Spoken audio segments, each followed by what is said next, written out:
अस्सलाम वालेकुम my YouTube family, welcome to Shagib BT channel. उम्मीद करता हूं कि आप सब खैर आफियत से होंगे। तो जी आज का हमारा टॉपिक है best skin care in summer. जी हाँ, आज हम बात करेंगे best summer skin care hacks के बारे में। ऐसा क्या इस्तेमाल करें कि हमारी स्किन एक अलग ही लेवल पर आ जाए। तो जी मैं आज आपको बताऊँगा कि आप ग्लास स्किन समर में कैसे हासिल कर सकते हैं। तो जी चलते हैं अपनी वीडियो की तरफ। तो जी देखिए, स्किन केयर होती है टू टाइप्स की, एक होती है मॉर्निंग स्किन केयर और एक होती है नाइट स्किन केयर। आज हम करेंगे मॉर्निंग स्किन केयर कि हमें मॉर्निंग में क्या क्या चीज़ें इस्तेमाल करनी चाहिए और क्या नहीं, जिससे हमें बेस्ट रिजल्ट्स मिल सके। तो जी सबसे पहले आता है हमारा यहाँ पर फेस वॉश। जी किसी भी कंपनी का अपनी स्किन के अकॉर्डिंग फेस वॉश इस्तेमाल कर सकते हैं। अगर आपको एक्नी वगैरह है तो जी आप मैंने एक्नी के भी फेस वॉशेस बताएं, आप वो भी वीडियो मेरे देख सकते हैं। लेकिन मैं यहाँ पर यूज़ करूँगा मिक का वाइटनिंग फोमिंग फेस वॉश, जो आप देख सकते हैं। इसमें शामिल है मिल्क, ये एक फोमिंग फेस वॉश है। मिल्क एक्सट्रैक्ट ये हमारी डीप क्लींजिंग करेगा, हमारी स्किन को मॉइस्चराइज करेगा। माइल्ड फार्मूला है, रिमूव डार्क स्पॉट्स और डलनेस। अगर हमें एक्ने की वजह से हमें निशान पड़ जाते हैं तो जी उनको भी काफ़ी हद तक लाइट करेगा और हमारी ये डलनेस को भी दूर कर देगा। तो सबसे पहले हम इस्तेमाल करेंगे फेस वॉश। जी हाँ, उसके बाद हम इस्तेमाल करेंगे डर्माकोस की क्लींजिंग। अगर आपके पास ये क्लींजिंग नहीं है तो जी कोई भी क्लींजिंग ले सकते हैं। मैं यहाँ पे बताता चलूँ कि क्लींजिंग मस्ट इसको अपना मामूल बना लें कि जब भी आप रात को आएँ तो क्लींजिंग आपको मस्ट लाजमी इस्तेमाल करके सोना है। तो जी क्लींजिंग हमारे फेस की डीप क्लींजिंग करती है, गर्दो गुबार को बाहर निकाल देती है, जिससे हमें एक्ने वगैरह का सामना नहीं करना पड़ता। मैं बताता चलूँ कि क्लींजिंग को अपना मामूल बनाने, एक होती है क्लींजिंग मिल्क, एक होती है क्लींजिंग।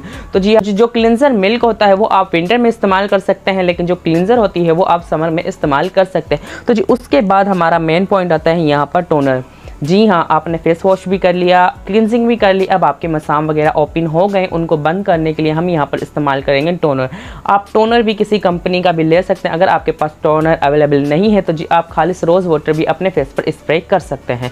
तो जी उसके बाद हमारी यहाँ पर आती है स्क्रब की बात। जी हाँ, आपकी स्किन पर अगर डेड लेयर वगैरह होगी या डेड सेल वगैरह होगी तो जी उसे रिमूव करने के लिए हम यहाँ पर इस्तेमाल करेंगे स्क्रब। ये एक एक्सफोलिएट करेगा, हमारी स्किन को अंदर से ग्लो प्रोवाइड करेगा। अगर स्किन पर डेड लेयर है या डेड सेल्स वगैरह है तो जी उसको रिमूव करके हमें एक ग्लो प्रोवाइड करेगा। जिनके फेस पर एक्नी है तो जी वो इसको इस्तेमाल मत कीजिएगा। तो जी उसके बाद यहाँ पर आता है, आपने फेस वॉश भी कर लिया, क्लींजिंग भी कर ली, टोनर भी कर लिया, स्क्रब भी कर लिया।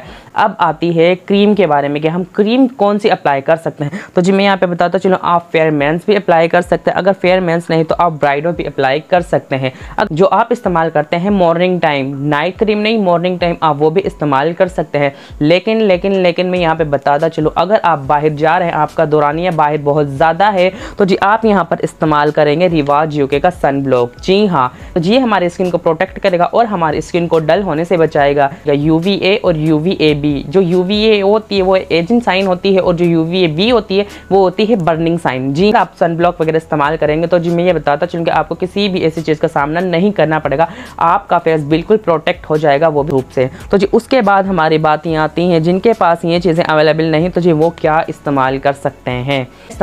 मैं यहाँ पे बताता चलूँ कि फेस वॉश मस्ट ले लें आप सोप का इस्तेमाल मत कीजिएगा। ये हमारे स्किन को बहुत ही ड्राई कर देता है, जिससे हमें एक्नी वगैरह ब्रेकआउट्स वगैरह हो जाते हैं। आप किसी भी अच्छी कंपनी का फेस वॉश ले सकते हैं। यहाँ पर गोल्डन पर वालों के आते हैं, फाइजा के आते हैं, अरीना के आते हैं। ये आपको बहुत ही चीप प्राइस में किसी भी लोकल मार्केट से मिल जाएंगे। तो जी उसके बाद आती है क्लींजिंग की बात। अगर आप क्लींजिंग इस्तेमाल नहीं करना चाहते मॉर्निंग के टाइम तो जी आप नाइट में ज़रूर इस्तेमाल कीजिएगा। और जी उसके बाद बात आती है मॉइस्चराइज़र की। जी हाँ, यहाँ पे मेन है यहाँ पर मॉइस्चराइज़र। अब आप ये मत समझिएगा कि हमारी स्किन तो समर में वैसे ही ऑयली रहती है, तो स्किन तो वैसे ही समर में ऑयली रहती है तो हमें यहाँ पर मॉइस्चराइज़र करने की क्या ज़रूरत। जी नहीं, ऐसा कुछ नहीं होता। जितनी ज़रूरत हमें विंटर में होती है उतनी ही ज़रूरत हमें समर में भी होती है मॉइस्चराइज़र की। आपको नहीं लेकिन आपके फेस को ज़रूर होती है कि वो अपना pH लेवल बैलेंस कर सके।